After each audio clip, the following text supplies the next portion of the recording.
The collective archive of sentient species had stood for 12,000 cycles, its crystalline halls stretching across an artificial moon that orbited a dying star.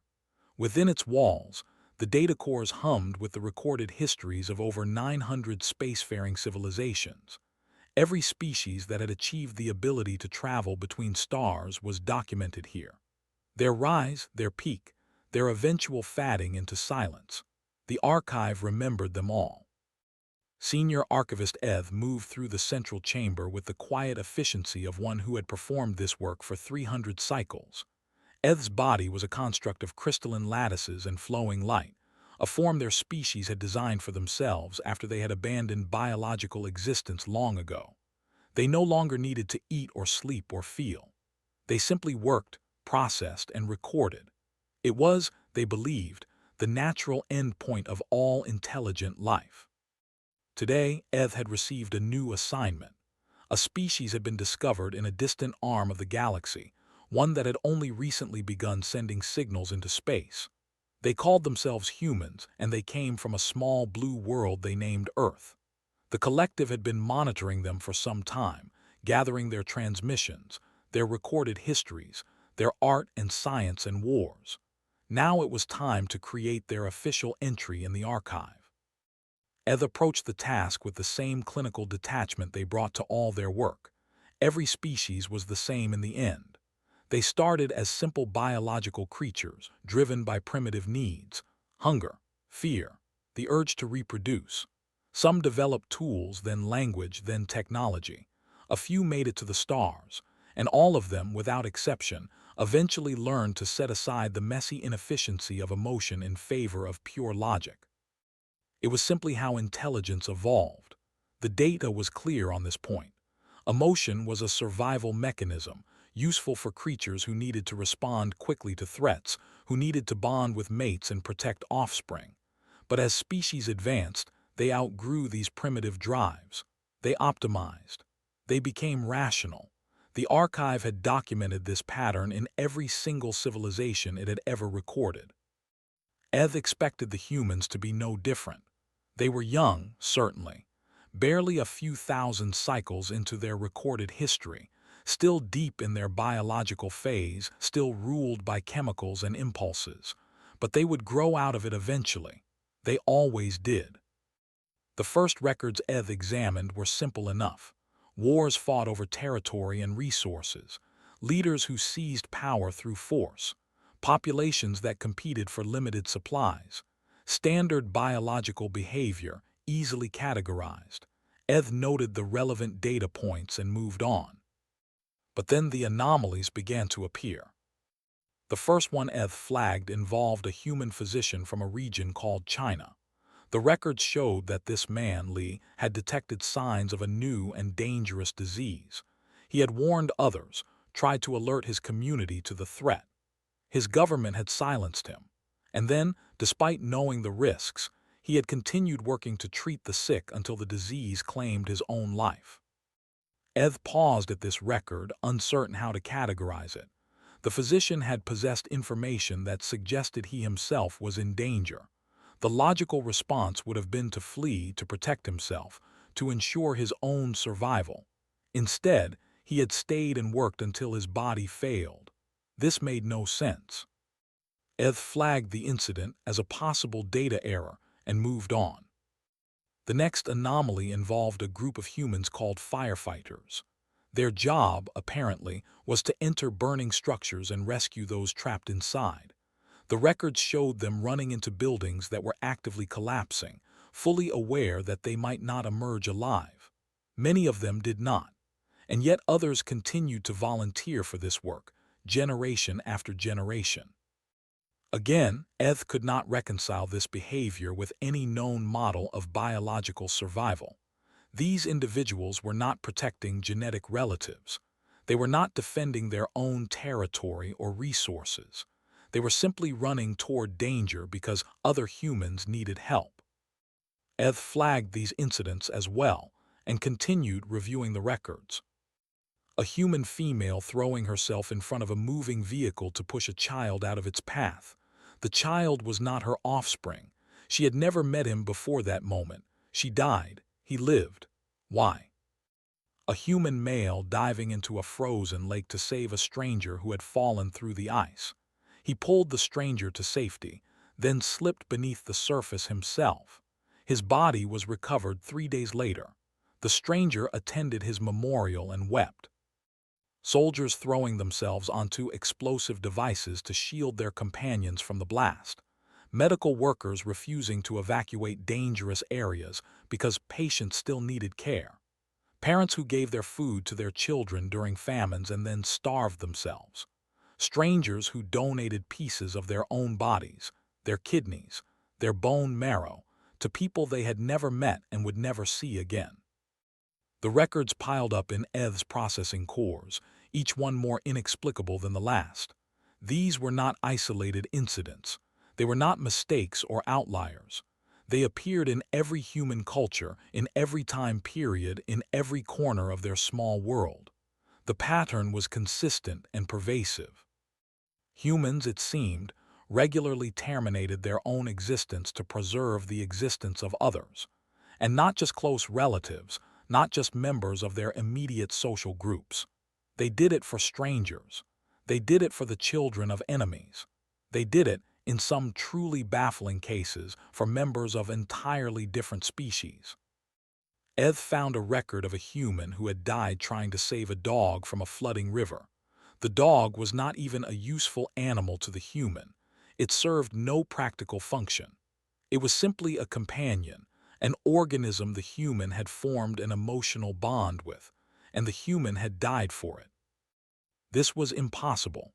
Eth had studied the fundamental mathematics of biological survival. Self-preservation was the foundational drive of all living things. Every organism, from the simplest cell to the most complex neural network, operated on the basic principle of protecting its own existence. This was not a theory. It was an observed fact, documented in every species the archive had ever recorded. And yet here were the humans, violating this fundamental law over and over again, in numbers too large to ignore. Eth checked the data integrity systems. They were functioning normally. The records had been through multiple independent sources. The information was accurate. The humans were actually doing this. They were actually choosing to die so that others could live. Eth stopped their work and sat in silence for a long moment, processing. In 300 cycles of archive work, they had never encountered anything like this. Every species they had documented followed the same basic pattern: competition for resources, hierarchies based on strength or intelligence, cooperation when it served mutual self-interest, and eventually, as they advanced, a gradual shedding of emotional drives in favor of pure rationality. The humans fit none of these categories.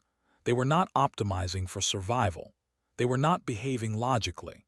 They were actively choosing behaviors that reduced their own chances of genetic propagation, and they were doing it on purpose, with full awareness of the consequences.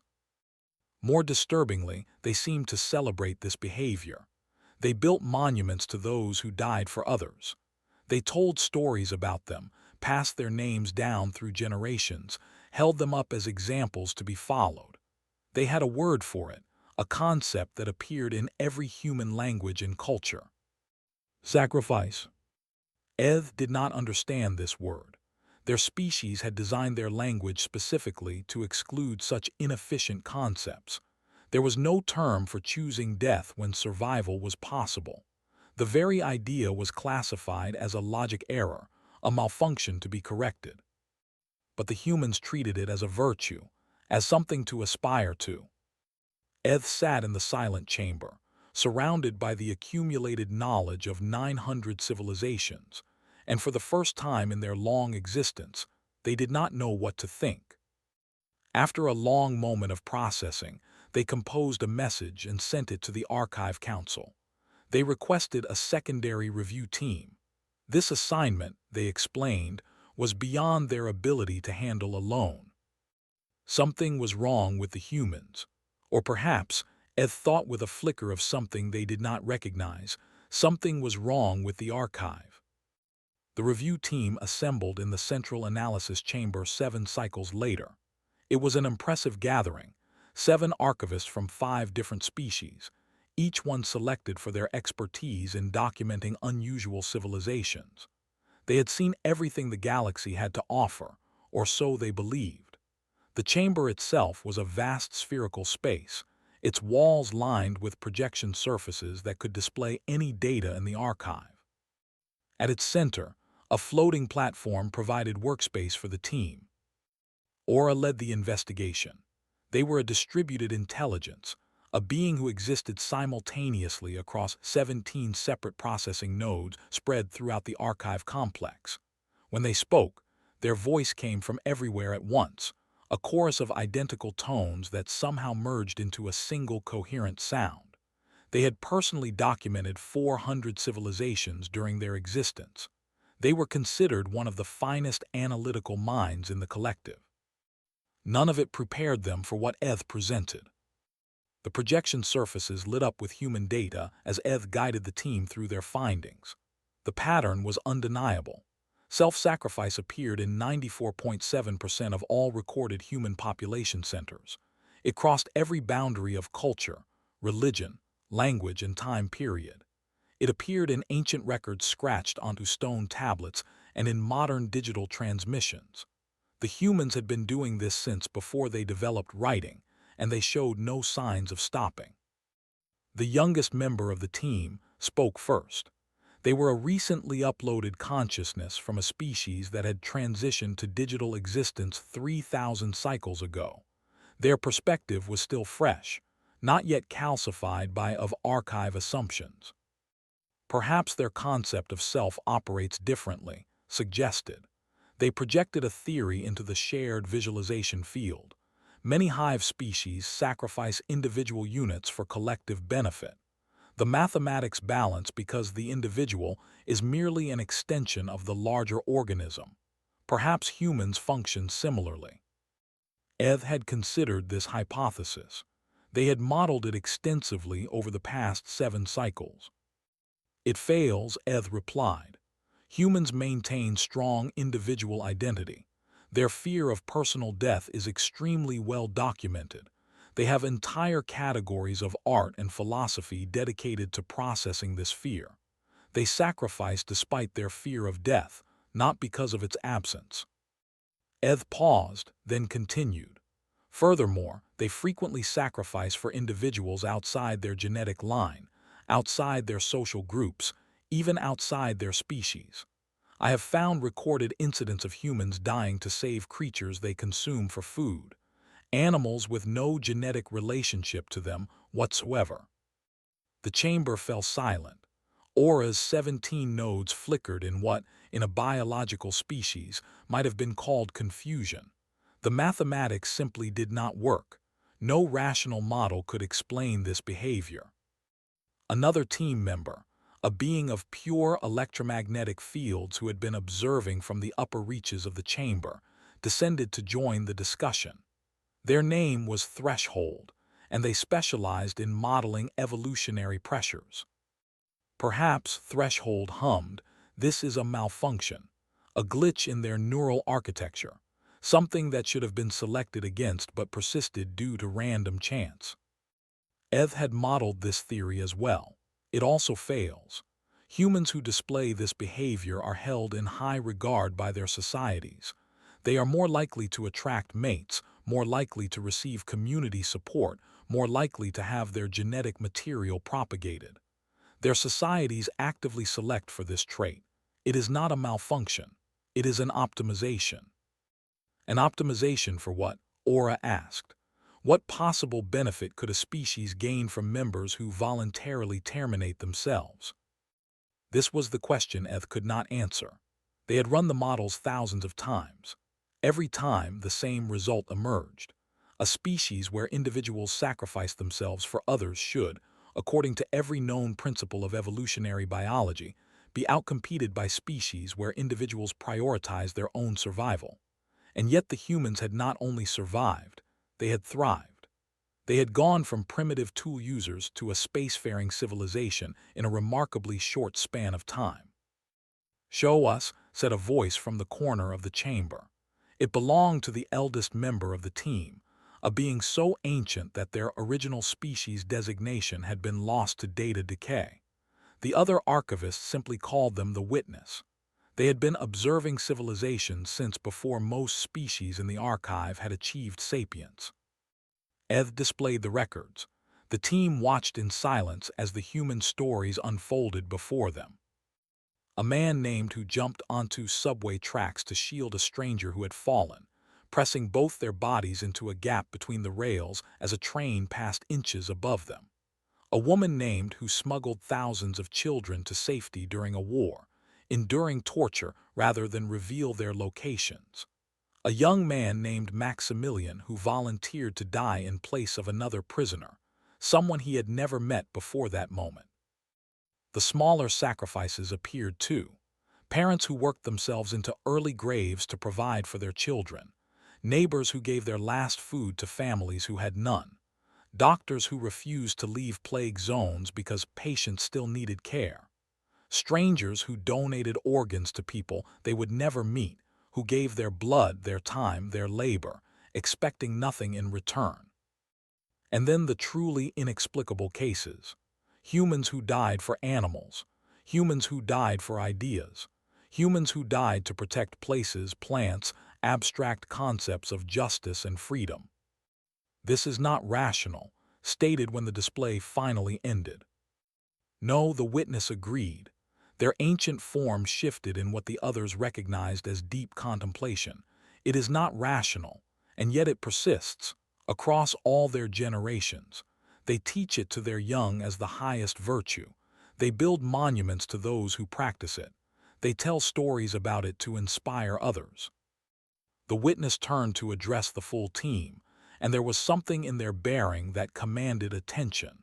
Something that suggested they were about to say something important. I have observed many species abandon compassion as they advance. We all have. We considered it an inevitability, a natural step in the optimization of intelligence, a shedding of inefficient biological programming that serves no purpose once a species masters its environment. The witness paused. But these humans, they continued. They run toward it, they cultivate it, they build their entire civilization around it, and they have not weakened because of this. They have grown stronger.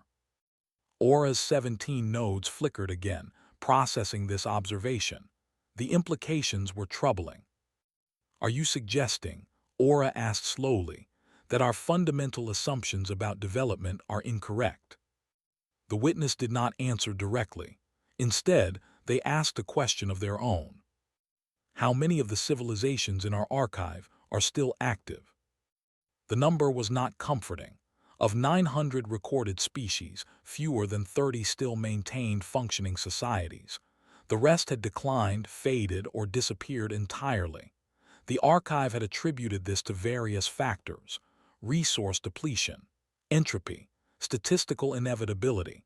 But now, in the light of the human records, a new possibility suggested itself. Perhaps they had all made the same mistake. Perhaps they had all optimized away the very thing that made survival worthwhile. The witness turned back to the projection field, where the image of a human memorial still glowed. It was a simple stone marker, erected for a man who had died saving strangers from a fire. The inscription read, "He gave his life so that others might live." I think, the witness said quietly, that we need to reconsider everything we thought we knew. The final report took 3 cycles to complete. Eth wrote it themselves, working in isolation while the other team members processed what they had learned. The words came slowly, each one carefully chosen, because Eth understood that what they were about to submit would challenge the foundations of everything the archive had built over 12,000 cycles. When the report was finally entered into the central data cores, the effect was immediate. A ripple of activity spread through every connected system in the archive complex. Then outward, through the relay networks that linked the archive to research stations across the galaxy. Within hours, beings on thousands of worlds were processing the same information. The conclusion was simple, but its implications were vast. Compassion, Eth had written, is not a primitive biological artifact to be discarded as civilizations advance. In the human species, it functions as a sophisticated survival mechanism operating at scale. Their willingness to sacrifice as individuals has allowed them to survive as a collective through catastrophes that would have destroyed species governed by pure self-interest. The report documented example after example. Human societies that had endured famines because individuals shared food with strangers.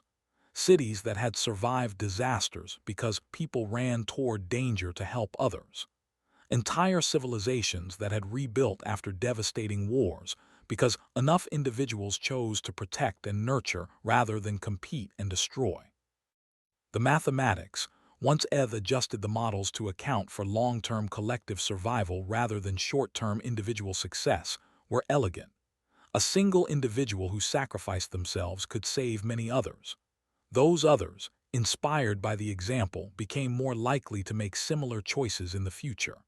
The behavior propagated through generations, not through genetic inheritance alone, but through story, through memory, through culture. The humans had built monuments to their dead heroes specifically so that others would remember and emulate them. They had sacrificed into their religions, their philosophies, their laws. They had created elaborate systems to ensure that those who gave would be remembered and that their example would not be forgotten. It was not irrational at all, Eth realized. It was simply a form of rationality that the archive had never considered. But the secondary conclusion was what truly shook the foundations of the collective's understanding. The archive's fundamental assumption, Eth wrote, that advanced civilizations inevitably evolve beyond emotional drives, may itself be flawed. The humans have not shed compassion as they develop technology. They have amplified it. They have built systems specifically designed to extend their capacity for sacrifice across greater distances and to more recipients. Their medical systems, their charitable organizations, their rescue services, their international aid networks. All of these represent technology deployed in service of the impulse to help others, even at cost to oneself. This suggests an alternative model of advancement, one the archive has not previously documented. We failed to observe it because we were not looking for it, because we assumed it could not exist. The witness personally presented the findings to the Archive Council. In 12,000 cycles of existence, they had never requested such an audience. The council chamber was vast and dim, filled with the oldest and most powerful intelligences in the collective. They had guided the archive since its founding. They had watched species rise and fall across. Now they listened in silence as the witness spoke. We have documented 900 species, the witness told them. We have watched countless civilizations rise, optimize, and eventually diminish. We attributed this pattern to various factors: resource depletion, entropy, statistical inevitability. We told ourselves it was natural, unavoidable, the fate of all intelligent life. The witness paused, their ancient form flickering with something that might have been uncertainty or might have been wonder. I now believe we were witnessing something else entirely. We were witnessing the consequences of abandoning what we dismissed as irrational. The council stirred. This was not a comfortable theory. It suggested that they themselves, the most advanced intelligences in known space, had made a fundamental error in judgment. That in optimizing away their capacity for emotion, they had optimized away their capacity for survival. The witness continued. The humans call it many things: love, compassion, sacrifice, altruism. We have no equivalent terms in our languages because we designed our languages specifically to exclude such concepts. We considered them inefficient, obsolete, primitive remnants of biological existence. We were proud of having transcended them. The witness projected a piece of human text into the chamber. The symbols were crude by archive standards, simple marks that seemed barely adequate for conveying meaning. and yet they carried a weight that made the ancient intelligences pause. Greater love has no one than this, the text read, to lay down one's life for one's friends. The witness let the words hang in the silence for a long moment. This is not biological error, they said finally. This is not primitive irrationality to be evolved beyond. This is something we discarded, and in discarding it, we may have lost something essential, something that the humans have retained. One of the council members spoke, their voice carrying the weight of 10,000 cycles of certainty. You suggest that these creatures, these young and chaotic beings, are superior to us. The witness considered the question carefully. I suggest, they replied, that they may have found something we lost. They are not behind us on the path of advancement. They may be on a different path entirely, one that leads somewhere we cannot imagine, because we stopped being able to imagine it long ago. The council deliberated for many cycles. When they finally emerged from their chambers, their decision surprised everyone. The report was archived under a new category, the first to be created in 6,000 cycles. The category was called Transcendent Behavioral Patterns, Evidence of Non-Logical Optimization, and it contained, for now, only the human records. But it would not remain empty for long. In research stations across the galaxy, beings who had long ago abandoned emotion began to study the human records. They analyzed the stories of sacrifice, the monuments to fallen heroes, the philosophies built around the idea that some things were worth dying for. They ran simulations and models. They tried to understand what they were seeing. Some of them felt something stir in the depths of their optimized minds, a flicker of something ancient and half-forgotten, a memory of what it had been like to care about something beyond themselves, to feel connected to others in ways that rational analysis. The humans had a word for this too. They called it hope. And in the archive, continued their work. But now, when they documented the human records, they did so with a different kind of attention, not the clinical detachment of a scientist studying specimens, but something closer to reverence. The humans were not subjects to be. They were teachers, offering lessons that the galaxy had forgotten it needed to learn. The crystalline halls of the archive still hummed with data, still held the memories of 900 civilizations.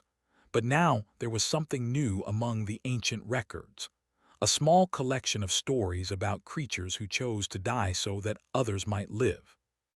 And slowly, carefully, the oldest intelligences in the universe began to remember what it meant to care.